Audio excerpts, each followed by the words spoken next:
X-Men. Get it!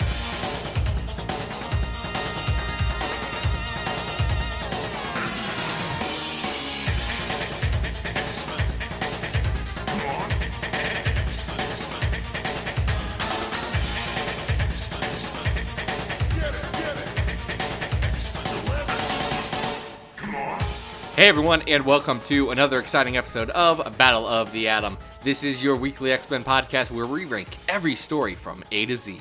I'm Adam. And I'm Zach and Adam! Hey, what's happening, man?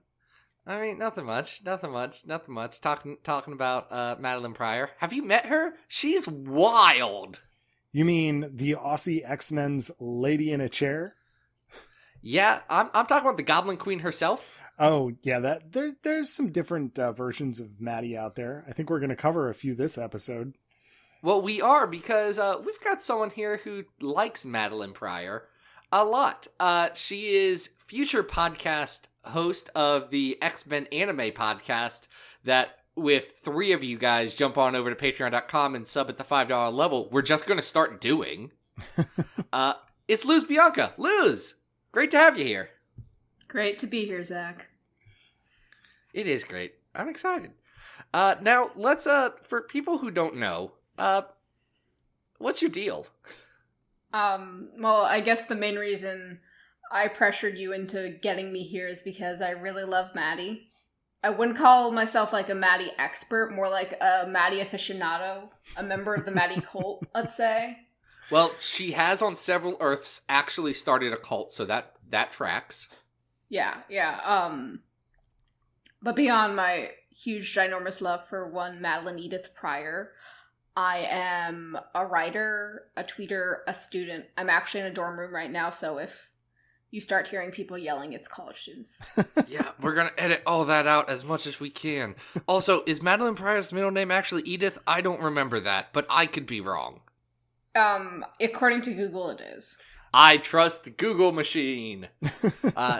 Google is uploading all of our, anima and all of our thoughts to be sent back to us later, so it all kind of works out. Yeah. Exactly. Soon we'll all have the middle name of Edith, and it will be fine.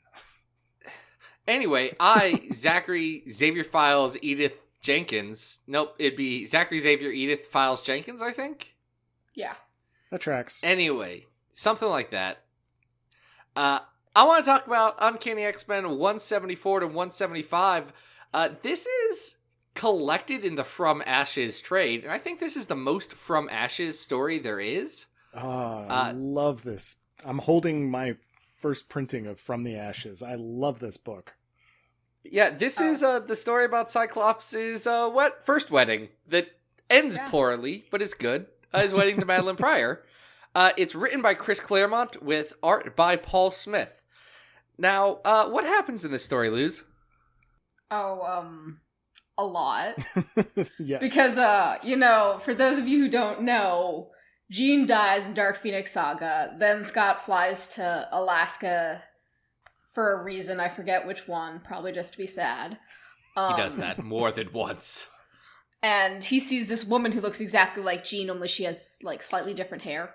And he starts falling in love with her, but there's always in the back of his mind this question, is she actually Jean? And this is sort of the first arc where they, really get into that question.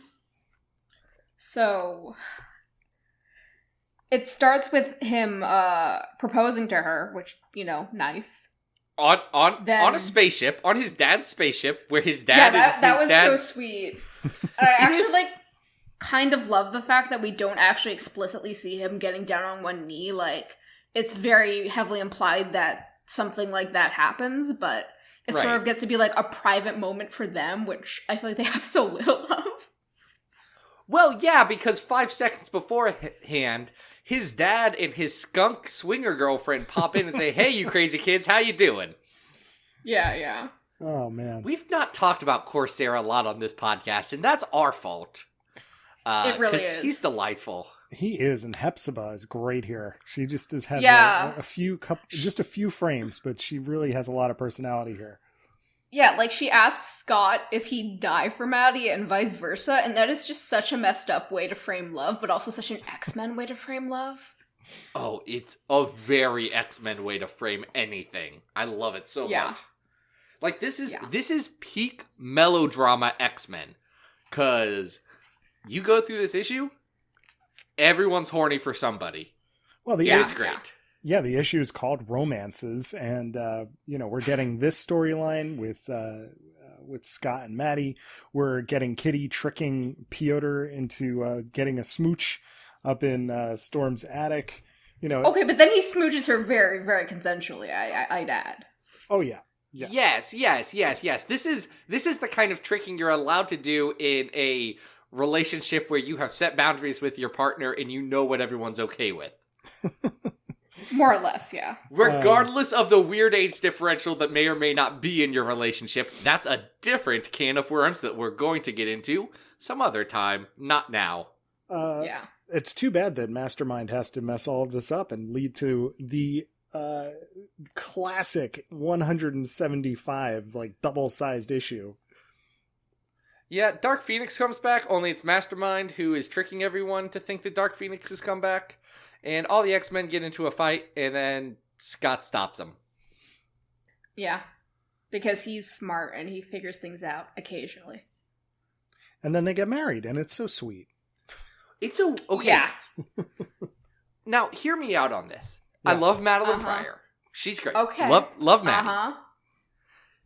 The wedding feels weird, right? Because it does.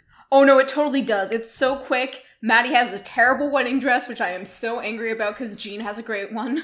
Not the worst wedding dress I've seen this week. Okay, but it's still pretty bad as far as wedding dresses go. Like, it was definitely like, draw a wedding dress. Let's not think about it. Yes, it's not as bad as Dorothy Zbornak's wedding dress from the series finale of Golden Girls. Oh, man, you are really into Golden Girls lately. We've been watching it a lot. Did you know that the spin-off Golden Palace is not on Hulu, and you can only watch it on a weird YouTube channel that is definitely copyright infringement, but also, who's, like, actively trying to make money off of a Golden Girls spin-off? It's the Golden Girls, but Dorothy's not in this one, and instead Don Cheadle and Cheech Martin are. Wait, Don Cheadle is in the Golden Girls? Yeah, as in Rhodey? Yeah, like War Machine. War Machine hangs out with the Golden Girls. It's wild. Wow. All right. This sounds great. I love it. The Golden Girls decide to start a hotel. Anyway. You can't just throw that out there. Cause the season opener starts. Like the series opener says, oh, so we're moving out of our, house in Malibu because we bought a hotel. Wow. And it just throws you in it. This is a lot to In the power of female friendship, they converted that into hard cash and bought a hotel. Yeah. Well, I think Blanche just still has a lot of money. Anyway, back to the topic on hand. Emma is Blanche. Jean is, Jean's probably Rose. I don't know who Maddie is. I feel bad. I don't know my Golden Girls enough to I don't know my Golden Girls either. Yeah. Y'all are slacking. Golden Girls is something that should be cherished and does hold up way better than other shows. But I digress. The wedding's weird and happens really quick. Well, it also has John Romita Jr. art, so it's like a little epilogue. It gets tagged on to the end of the issue. Yeah, and also, I think I wrote about Scott's little monologue to Jean's gravestone, which does in fact acknowledge that nothing's there. It's just like the marker on Earth for her. But it's funny because this is a really good issue, but the context of Inferno and everything that follows really changes some of the tone of it for me. Yes. And some of the subtext for me. Like, he says, I'm glad she isn't you, but you know he's not. You definitely know he's not now. And he says that, like, I had magic with you, but now I have a chance at making magic with Maddie, like a different kind, which is true. But the fact that he's framing it as a chance and not something he's already had would have been, like, a major red flag to me. Like, you can't just enter into marriage with someone who you acknowledge your relationship with hasn't even really started yet. Well, this brings up a great point, which is, I don't think I mentioned this. I love Madeline Pryor, just as a character. I think she's amazing. My favorite part of these two issues is the great scene where Cyclops just confronts Madeline in their home and says, "Are you the Phoenix? Are you the reincarnation of my my dead lover?" Essentially, and she just straight out punches him in the face, and it is so awesome. Okay, to be fair to Scott. Oh wow, Scott apologist. I wasn't ready for you to do that. Go for it, please. To be fair to Scott, he's being heavily gaslit by Mastermind at the time into believing that this is truth. So, like, yeah, he's being a jerk. I feel like so many of, like, Scott's decisions, like, especially when it comes to women, like, come down to being, like, heavily gaslit by someone. Like, in this case, yes, that's 100% what happened, and I love him, and Maddie is very right to say, no, I'm my own person, I'm not Jean, which, again, with retrospect, makes all of this stuff even better, when it turns out, I was like, I'm kind of right. He's kind of not wrong on this one. I mean, I just really wonder, what was Claremont thinking when he made the decision to give Maddie Jean's face? Well, I mean, if you believe his interviews, he wanted Cyclops to actually retire from the team, but it makes for so much more fun drama when this gets stretched out this way. And then, of course, opinions may vary on Inferno, shall we say. But I do think it's a little bit of a irony that Cyclops is smart enough to outsmart Mastermind and solve the day in 175. But in 174, Mastermind leaves a photo of Jean on the floor of the aircraft, and he's like, how'd this get here? I have no idea. I have no suspicions whatsoever about anything that's happening right now. Hey, come on, Scott. Come on, Scott. Oh, you can do better than that. Yeah. Come on, Scott. You can at least mention it to Maddie. Doesn't do that. But they've already confronted the issue of her looking like Jean, haven't they? Yeah. No. It's just so much of this comes off as a red flag to me as I'm like reading it. Like, Xavier's not at all concerned that he can't read Maddie's mind point blank. Like, she's just a lady, but you can't read her mind. Sure. Context aside, I will say I just absolutely love this lineup. I love the Paul Smith art. I like the sequence of events where they're all being tricked into beating each other up. It's just a really fun pair of issues. I enjoy it quite a bit. This is from one of my favorite eras of X-Men. This happens right after the Wolverine wedding arc. And it's great. I love it. Okay, but one more red flag. Oh, yes, keep them coming. Okay, in issue 174, Kurt literally says that Storm, Ororo, saw the Phoenix in Japan the day before they met Maddie, which, fine, it probably lines up if you read it again. But in the literal next issue, 175, Ororo refers to that as she says that thing happened, like, and I quote, a few weeks ago. Which means Scott has known Maddie for a few weeks. Well, okay. So, the X-Men didn't meet Maddie until Wolverine's wedding, which was, like, issue 73. Also, the wedding didn't happen. But Storm did get a good haircut. So, I can buy X-Men only knowing it for so long. However, Storm, girl, bring that up. Mention that. Yeah. Yeah, mention the whole Phoenix you saw. Might be a good plan. Yeah, that is probably actually how it turned out now that I think about it. I was just so scared for a few seconds there. Like, oh no, honey. Oh, honey. Well, remember, Scott Summers is only 28 years old, so... Well, even younger here, obviously. All of these things are on a collapsing timeline that happen over the course of several days.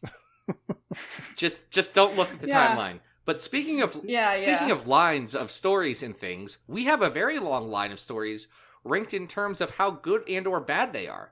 In fact, we have 276 stories on this list. Holy cow.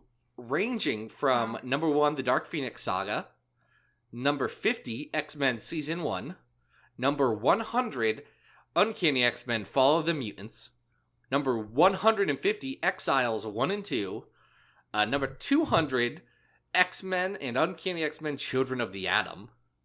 At 250, we have Star Trek The Next Generation / X-Men Second Contact. At the very bottom, we have the Draco, which is right... Done. Now, hold on, because right above the Draco, at 275, is X-Men Phoenix Legacy of Fire.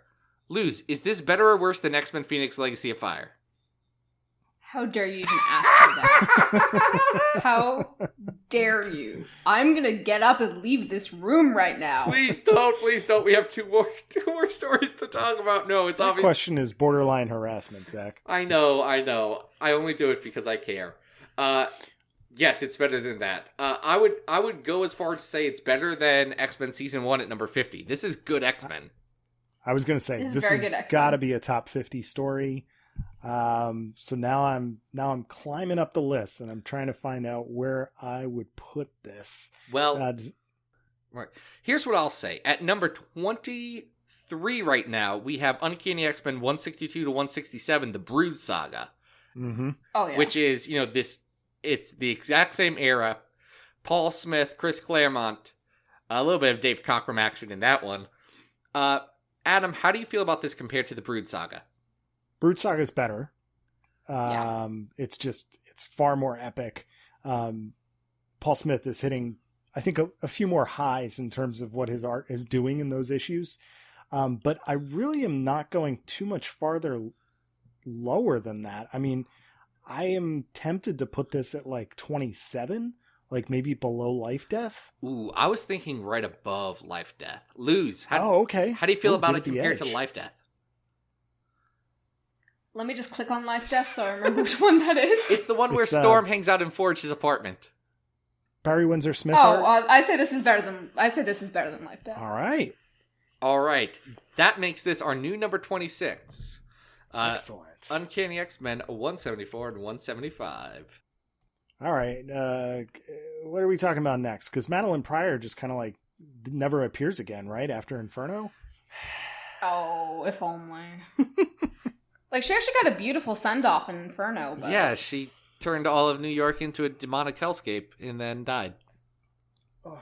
No, she had this beautiful moment with Jean where they finally started to see past each other's past their numerous differences, and she sort of let herself die because she didn't. My son just brought me ice cream. Thank you, Elliot. Say bye. Bye, Elliot. Bye, Elliot. So now I have ice cream. Zach, your son is so cute. I know, he's adorable. He's so 3. Oh my god. All right, who was talking? Luz. So she gets this beautiful send-off in Inferno where she basically, like, says, like, not even in, like, a depressed way. She just knows that her story's over, almost. You know, and she has this sense that, like, if she comes back, she might only do more harm. And she's, like, willingly choosing to let herself rest and let her story end. Yes, and then unfortunately her consciousness is melded with Jean Grey, so that Jean Grey is simultaneously Scott's wife and ex-wife. Yeah, but, yeah. Oh, so weird. That was an interesting decision. More unfortunately for her. And unfortunately for us, Adam, do you know what happens next? Man, I would love to say that Madeline gets like... It's time for an X-Men update! It's an X-Men update. We haven't had one of those in a couple weeks. What's the X-Men update? It's that back in 1995, Madeline Pryor's consciousness got recreated by Nate Gray subconsciously because he was thinking about his mom. They make out later. It's weird. Oh, God. Yeah. And it's not like you can't tell. It's not like you don't have any sense of that from these issues. We're going to talk about X-Men 5 through 7, The Man Who Fell to Earth. This is written... We sure did. This is written by TV producer extraordinaire Jeff Loeb. You may know him from such classics as Cloak and Dagger, or Commando, or Ultimatum. He wrote that one, which was bad. He also wrote Hush and The Long Halloween. Again, Jeff Loeb, wild fella. Crazy bibliography on that one. Steve Skorocki does the art on this, which is interesting. Adam, do you want to You're the resident not X-Man expert. Do you want to explain this one, or do you want me to? All right. So I would like to first thank you for not sending me the cursed giant book of the entire run of X-Men. I really do appreciate that. Well, look, the last time someone got that book, they opened it, and then there was a literal age of X-Men. So it really isn't cursed. It's more blessed, but I really just didn't want to get it in the mail. So X-Man has, quote unquote, fallen to Earth. He has come from his parallel Age of Apocalypse dimension. Sugarman is hunting him without, X-Man being aware of what's going on. Sugarman is sending this very bland assassin type character named Rex after him, and pointing at his bad drawings of X-Man to show him who he's supposed to be after. Sugarman does crayon drawings like a child, and he's beloved, and I want to cherish him. Yeah. So X-Man really doesn't know what's going on. He's very confused as to why everything is not a post-apocalyptic hellscape, and a woman who appears to be Madeline Pryor is along for the journey, and nothing really happens. The two of them kind of just chill and talk and get away from this Rex character, and that's about it. But that makes it sound good, like chilling and talking are things I like. These issues I do not like. Oh, Celine is here too? Yeah. Yeah. So she seduces Madeline to not hang out with her, child from another mother? Oh, there's also, they end up in Paris, and there's a panel with a elderly little person in clown makeup mooning kids, and I didn't need to see that. There's also like that one panel where like Nate's like, we have to pay for dinner, which like, how do you even know that you have to pay for dinner, Nate? Like, where did you learn this? That's a great question. Just considering where he was like raised anyway. And Maddie just in this beautiful, by which I mean awful, just straight close up of her torso, she pulls money out of her bra and puts it on the table, and it's really, really gross. Hold on, wait. She got reincarnated out of thin air. How does she have money? Doesn't matter. That's actually what she says. It's a great question. She just explains it away. But you're asking great questions. Like, why is Nate not even more flustered than he is by his surroundings? He has no idea where he is, what he's doing, and yet things do still seem somewhat familiar to him, despite the fact that there's like an existing society here in the 616. You could probably like hand wave it with telepathy. Sure. X-Man is sporting his amazing scrunchy on the knee costume here.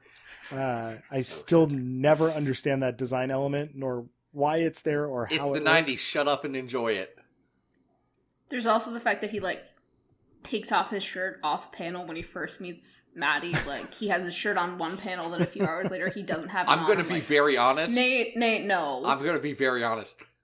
Nate Gray's the type of character that can go shirt or no shirt, I wouldn't even notice. Like, I'm just used to being like, oh, he decided not to wear a shirt right now. That sounds like him. Well, I was just noticing this because he was with Maddie, and I just wrote in all caps on my notes, I don't like this. Yeah. So here's the thing. Because I have read all of the X-Men series. I was going to ask, like, is this what the whole thing is like? Does it get better? Is it worse?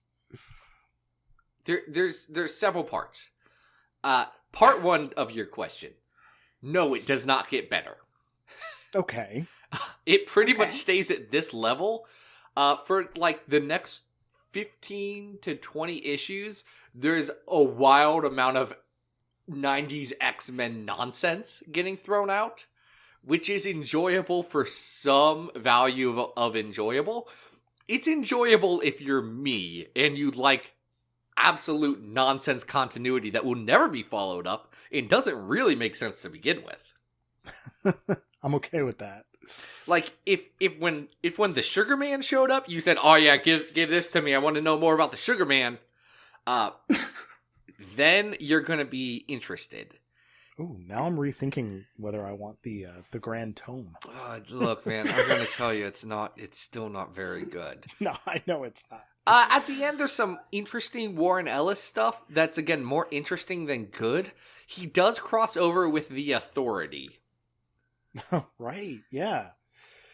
Oh, okay. Anyway, but these are bad. But to my other point. Yeah, sorry. Sorry, this is what it started with. There is less incest content in X-Men than you might think, but still significantly more than I'm comfortable with. Oof. You know how they had that meme on Twitter about, like, find the X-Men comic from the month and year you were born? Here we go. I'm scared.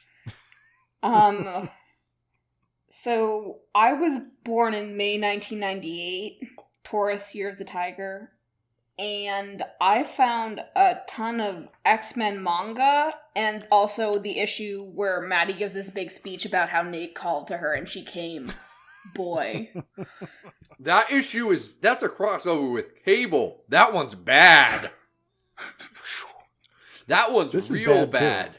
The X-Men manga that came out of that time is not good, but it's a manga adaptation of the animated series, which is kind of like that's at least fun. It's X-Men filtered through like 3 different sieves, so you get something else.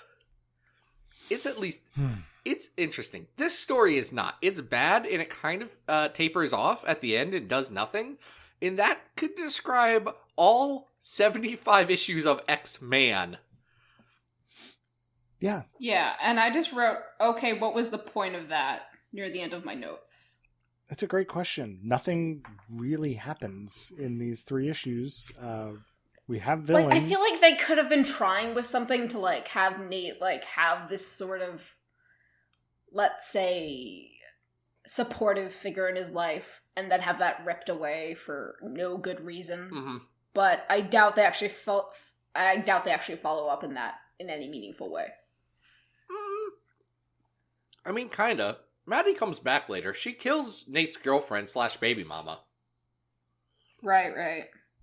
Again, then Threnody gets better too, so who cares? Death is meaningless. All mutants can be resurrected, so it's fine. Deep breath. Fine. No spoilers. Yeah, don't you dare. Oh, yeah. I also just wanted to point out that my very last note here is that basically all of Maddie's, like, serious love interests have either been Scott or simulacrums of Scott, aka, in other words, male relatives who probably bear at least a little physical resemblance, which, that's super creepy, but also Maddie was a simulacrum of Jean. That's interesting and weird. Very sinister. Don't you dare. All right, this is going low, right, guys? Because this is bad. Yeah. Okay. Oh, okay. yeah. Okay. Here's something on the list that I know this is worse than. Okay. And that is that time that Cable went to Genosha and had that big fight, which is at 225, The Long Way. This is worse than that. Oh, that's way too high. What are you doing? This thing is like... I'm thinking about stories with Sugar Man in it. Oh, okay. Better or worse than Poptopia? Worse. Okay. Yeah. It's better than Captain Marvel 2 and 3.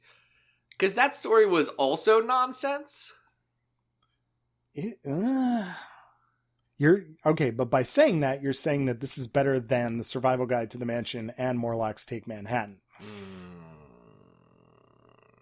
Drat. Ooh. See, I feel about it almost the exact same way I feel about Wolverine 98 to 100, Furnace of His Mind, Anvil of His Heart. Yeah. Yeah, you're right on that one there. I'm telling you, man, it's gonna go lower than that. Is it better or worse than the first six issues of X Factor? I feel like it's worse. Yeah, I feel like it's worse. It's worse. Is it worse than Magneto Rex? I don't know. Like, once we get into the 260s, it's starting to become, like, offensively bad. And this is just blandly bad. Right? Mm-hmm. Mostly, yeah. So I would say better than Shadow Games, worse than X Factor 1 through 6. all right, I like it. So it's going to 262. This is our new 262. X-Man 5 through 7, The Man Who Fell to Earth. Sure, he did. You know, once I wrote an entire article about X-Man and had not read a single bit of his solo series outside of those first 4 issues. Is there anything you'd actually like to revise? No. I would like to talk about the time he became like a kind of like a celebrity mutant healer man in Central Park. That I want to talk about. There was once a point where we were going to be able to talk about stories about bands, maybe, and I wanted to talk about the time that Nate Gray was in a band. Big Pixies fan. Oh my gosh. Yeah, I forgot about his baby Pixies tee. Oh, it's so good. You know about this, right, Luz? No. He has a baby tee and it's a Pixie shirt. Hold on. AIPT. Yes, apparently Nate Gray is a Pixies fan, which, I don't know. That does not track for me, but okay. Nate, I said it before and I will say it again. And I am literally quoted in this article that I'm pulling up saying this, so I know it's true. Nate Gray only knows one Pixies song, and it's Where Is My Mind, and it's because it was on the soundtrack for Fight Club. That tracks. Yeah, he hates That sounds Doolittle. very 90s. He's really into the reunion albums. Oh, don't even do that. Don't even do that. Hey. Wait, this is a question. What do you like better, Adam? Doolittle or Surfer Rosa? I'm a Surfer Rosa person, but I'm also not really a big Pixies fan. Oh, really? So, See, I like Doolittle better.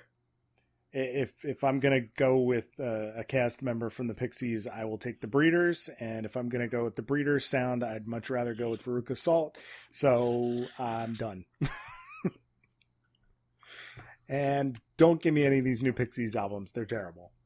I don't think anyone was, but yeah, he's wearing a Pixies baby tee and some acid wash jeans. It's very good, and an MC5 belt buckle. Yeah, that's the one that that one doesn't. Oh my god! Lose all of these were Messiah banned. Complex?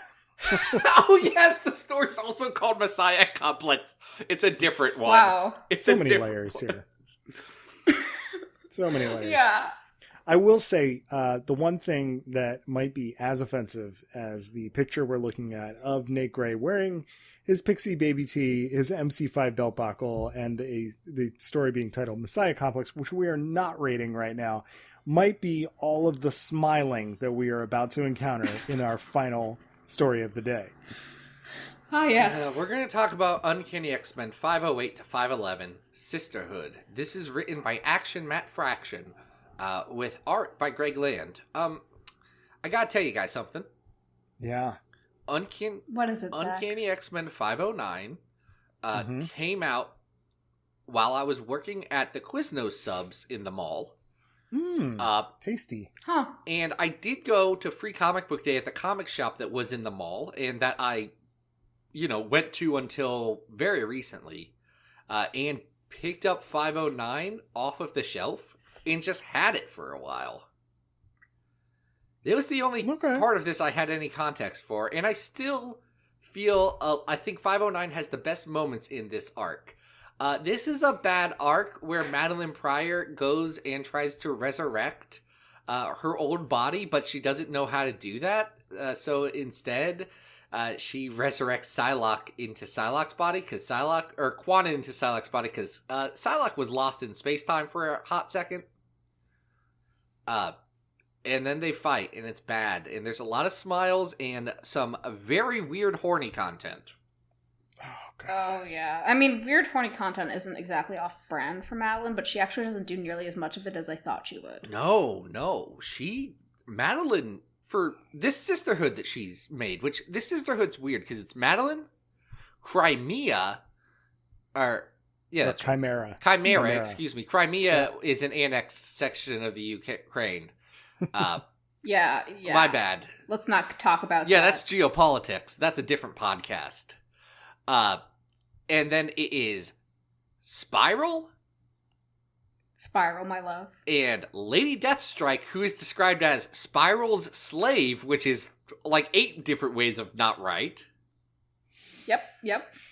And then Quanin, but Quanin as Psylocke's mind-controlled old body?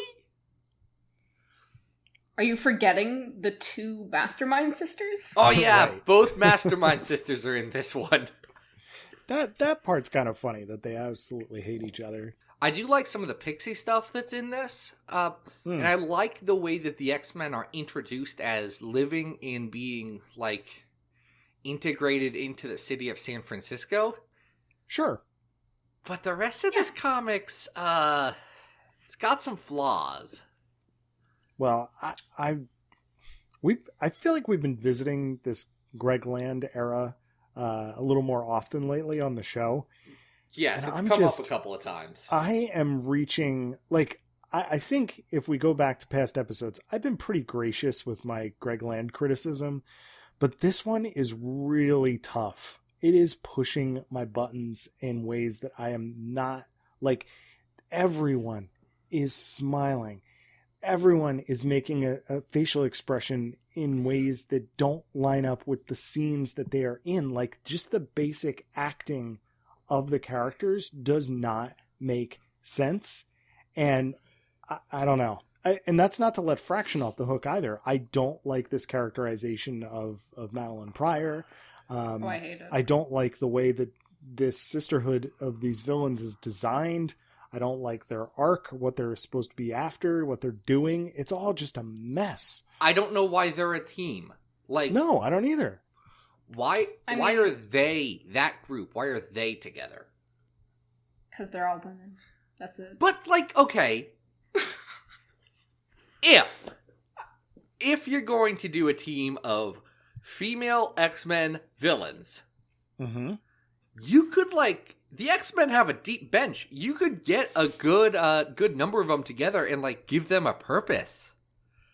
Well, These and are here's all just here together because they're all ladies? Like, that's silly. It's also the problem with this is that, like, this isn't a bad team.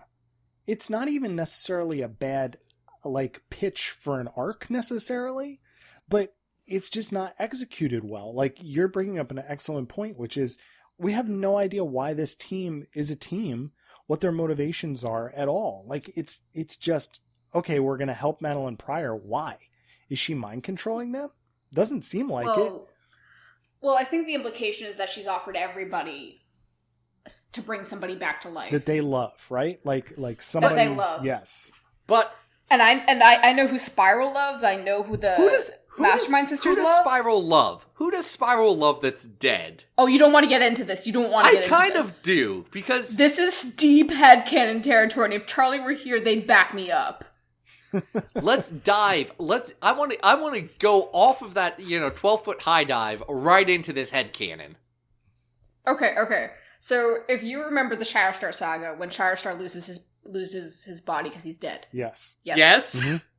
Spiral helps them, and she brings in this person who looks exactly like Shatterstar, named Benjamin Russell, and she starts crying when asked about it too much. I did not think we were going to get into Shatterstar Saga territory today, but I'm okay with it.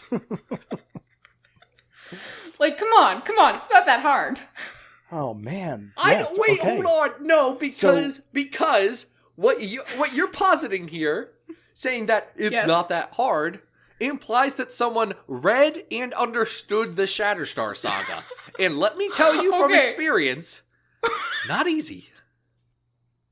Okay. It's medium difficulty, but if you, like, read it and care about Spiral, which I do, you've noticed it. Yeah, I can see that making sense. I mean, Ricochet Rita to Spiral to falling in love with the grandfather / son of Longshot. Okay. Why not? Clone son? I never The understood. Daddy Boros. Well, I mean, I wouldn't say she was falling in love with him. Okay. We don't know the relationship That's at all, just that she was true. close with him. Well, hey, In my mind, she's that body's mother, but I'm not going to go into Yeah, it. also, Ooh. all of this is made up. ooh. Yeah, none of this is canon. And I only say that not to denigrate anyone's headcanon, But to make a point to say that if that was what Matt Action Fraction, a guy who has written my favorite run of comics ever, was going to try and do in this story of Uncanny X-Men, he failed so miserably. Yeah, he didn't even jump over the first bar of, like, implying too much. Yeah. Yeah. I will also say that Emma is very out of character in several scenes in this, that just, she has some lines about her students that are just don't line up. Yeah. She messes with Lady Mastermind about her costume, the same one that she will eventually be wearing. Okay, yes, but that's more Chris Bachelor's fault than anyone else. I know, but it just, I don't know. I think another issue that I have with these with this story is that I went back and I read some of the stuff that leads up to it, and it creeped me out so much. There's a scene in 503 that is just, like, still disturbing me, and I don't know, like, I just don't want anything to do with whatever these guys are doing with this arc. I just don't. Yeah. Yeah, there's also the part that I personally love, but also kind of hate, where Beast checks There's also the part which I kind of love and hate, where Beast checks WebMD for a diagnosis. Like, look, he's like, oh yeah, I checked WebMD, nothing about whatever you're facing. And that just made me go on, like, this entire thought spiral about about what WebMD must look like in the 616. Oh, it's a mess. You must be a mutant with cancer. You're going to die. You actually have a cold. Yes. Yeah, WebMD's also bad, guys. Don't use it. Yeah, don't use it. Try and see a doctor if you can. Yeah, if you can. If not, make friends with doctors. I don't know what to tell you otherwise. I'm not a professional insurer. I don't think that's how health insurance works. Also, it just doesn't understand so many things on a fundamental level. Like, it describes Domino very casually as a little OCD.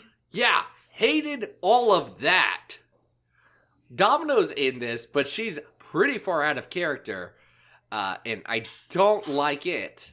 She digs up a grave, and okay. They imply that Domino switched Jean Grey's coffin with a different coffin and put a body in there. What body? Where did they get that body? Where did they get that body? How did that body stop battling Pryor? I don't know, but it did. I just feel bad for that poor body's parents, where they're like, hey, no, I actually had this, like, whole comedy skit in my head called The X-Men Go to the Mortician. Yeah, and the last thing I'd have about this, because this is a bad arc, the big part about this arc is, like, hey, Psylocke's back and she's on the team now. She wasn't dead, she was exiled for a little bit, but now she's back. Mm-hmm. Yep. And they do that with Psylocke fighting her old British body. Yep. And utterly destroying it in a very casual way. Like, nope, this is me now. And we know from continuity's sake, like, we know nowadays that Psylocke is back in her, like, original body, and that's been a pretty rough thing for her. Like, she's had a lot to sort out with that, with her body image, and then with Quanon and Quanon's agency, to the point where Quanon essentially has an entire book that's coming out soon about, hey, this was friggin' weird, right? You know, I also want to point out North Star enters the team at this point. That's true. And when Logan asks him, he's like, this isn't a gay thing, is it? And it's just the worst. It's very much like 2008, 2009, how these things were approached and dealt with. And I know that Fraction is, like, he's on level. He's a good dude. Is he? Yeah, from, like, everything else. Okay, I trust. Yeah, Fraction's pretty solid, all things considered.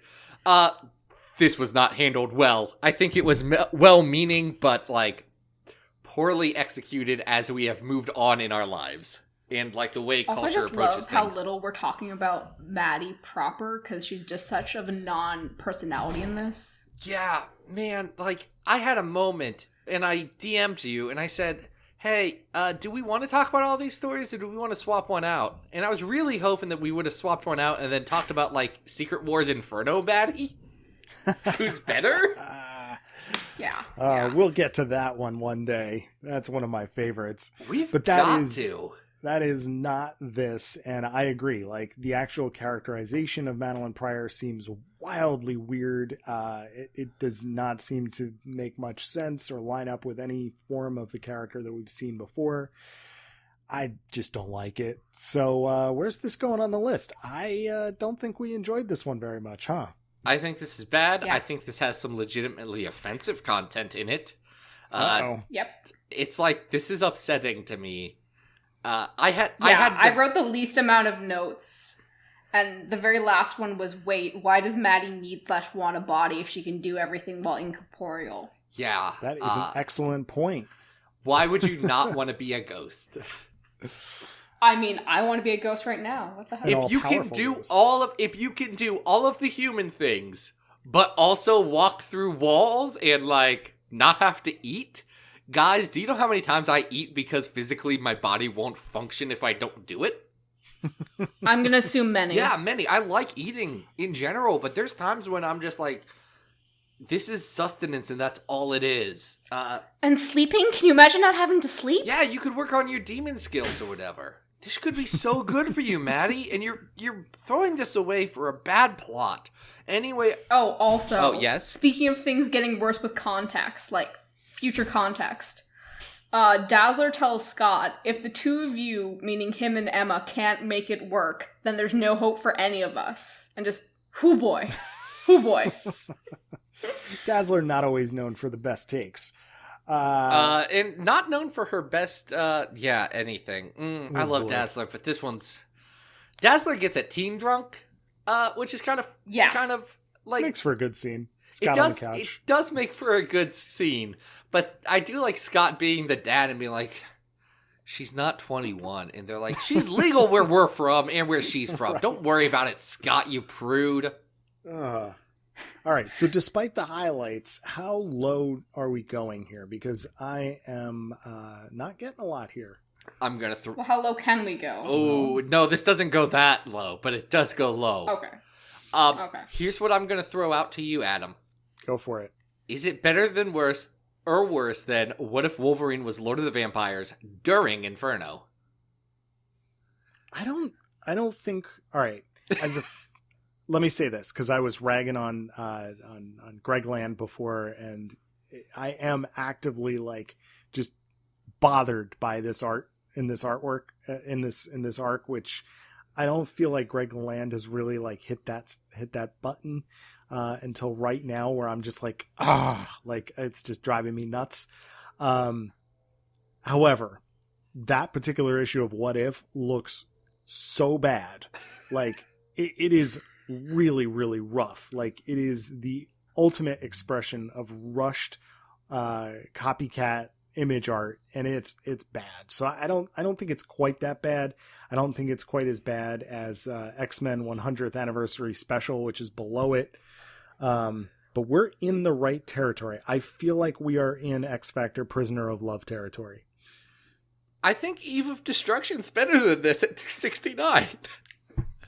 That had that one issue with Wolverine and Cyclops in the sewers. Yeah, so... with the Linneo Francis Yu art. You know, yeah. Upcoming X-Man artist Linneo Francis Yu. Oh. Yeah, I mean, as long as everybody's comfortable with it, I think being our new 270 is a perfect place for this. Right above X Factor Special Prisoner of Love. Mm-hmm. Okay. I'm fine with that. This is 270, guys. It's a bad one. Don't read it. Read better comics. Only read it if you're a Maddie completionist like me. Even then. Yeah. Read the summary. How many Maddie completionists are there? I'm kind of curious. There's me. Oh, okay. We got one. That's important. That's 3 stories, though, and that's all of the stories that we do on a story-to-story basis. First off, I'd like to thank Luz. Luz Bianca, thank you so much for being on the show. It was a ton of fun. Yeah, same here. And guys, if you want more me and Luz specifically talking, Adam's not invited. He's not our friend for this particular one, because if I'm being honest, I don't hate him enough to do this to him. And I appreciate that. Thank you. But you hate me enough. Yes, because if the Patreon, that if you search Battle of the Atom on Patreon, you will find, or just there's a link in this podcast. Go do it. If we can get up to the $300 a month level, which is just $15 away, we're gonna do a podcast where Luz and I cover the show, the X-Men anime. Now, Luz, how many animes have you watched? Too many. Adam, how many animes have I watched? Like 2. Yep. Yep, there we go. This is one of them. So we want to talk about that so bad. And here's the honest truth, guys. We may in fact record this podcast and I will hold it hostage. Or whatever we need. But I'm very excited to get this project underway. But we need your help to get there, because I set a goal, and for some reason I am arbitrarily deciding that, we're gonna milk this one for all it's worth. So do that, because especially if you go at the $5 a month level, guess what, guys?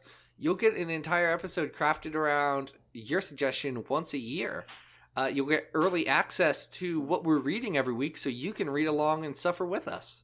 There's a lot of perks and a lot of benefits for joining the Patreon. It also supports this really cool podcast that I assume you like. If you're listening to this, you could be anyone from anywhere. We have a wild number of people in our audience pool from a very wild, varied group. Did you know we have a actual WWE ref who listens to us? I learned that today. He's a big fan. I did too. He does SmackDown, I guess. Good for him. Freaking awesome. I don't want to put him on blast. I really hope there's not just one ref in the WWE. I do not wrestle. I do not watch wrestling. I think Chris Jericho's a guy. You do not partake. I'm a wrestling vegan. I don't partake of the Raw or the SmackDown or the AWE or the Lucha Underground. I don't know what's the Japan one? I don't know. Sumo? No. There's one that Shinsuke Nakamura came from. Again. Oh, okay. So you're strictly a singlet Olympic wrestler. No, I'm other people that I know and I'm friends with talk about wrestling sometimes, and I nod my head and say, "That looks cool." Yep. The Montreal Screwjob. Yep. I know what you guys are talking about. Anyway, here's what I do know about wrestling. Here's the one thing. There is a wrestler who did dress up as Mr. Sinister for a little bit. Oh, I love it. It's so good. I hate Mr. Sinister. Oh, I love Mr. Sinister. What? He's so good. No, I mean, I love him, but I hate him on Maddie's behalf. Well, yes, but he did give Maddie... He offends Milady's honor. He did give Maddie the best gift that anyone could give anyone. And that's a cape. Yeah. I was about to say life. Are you sure? No, it's the cape. It's the cape. He gave Maddie a cape. Anyway... If you liked this podcast, you can go over to XavierFiles.com. That's where you have all the latest and greatest in X-Men news, articles. We are actually, when Hoxbox rolls around and finishes up, we are going to be kicking off a series on the site covering all of the Dawn of X books. And really, they are not going to be the deep dive annotations that we got from Hoxbox, because frankly, no one's got time for that. That's just so much work. It's so much. And I can't make people do that. Chris and Rob are sweet, beautiful angels as they do that, but we can't keep that going forever. They're going to be more discussions about the issue, not really reviews, but just like in an imaginary perfect comic shop that isn't terrible and smelly and sexist that you could have with people. I used to have one of those. It went out of business. Marvel canceled all the X books, and I just went digital, and I didn't tell them. I said, it looks like nothing's on my pull list anymore. I'm just going to not show up. So that's what I did. But yeah, I'm really excited about those articles. They're going to be super fun. Adam, you're actually going to be writing one, aren't you? I am, yes. I have been put in charge of Fallen Angels. So our article is going to be called Missing Lobster, which Brian Edward Hill actually responded to some inquiries about Bill the Lobster today on his Twitter, saying, yes, where is the lobster, in a very knowing voice. So I am going to be sure to follow up on that when I interview him at New York Comic Con. There is no way Brian Edward Hill was expected for the amount of people asking about a dang lobster in his dark, gritty book.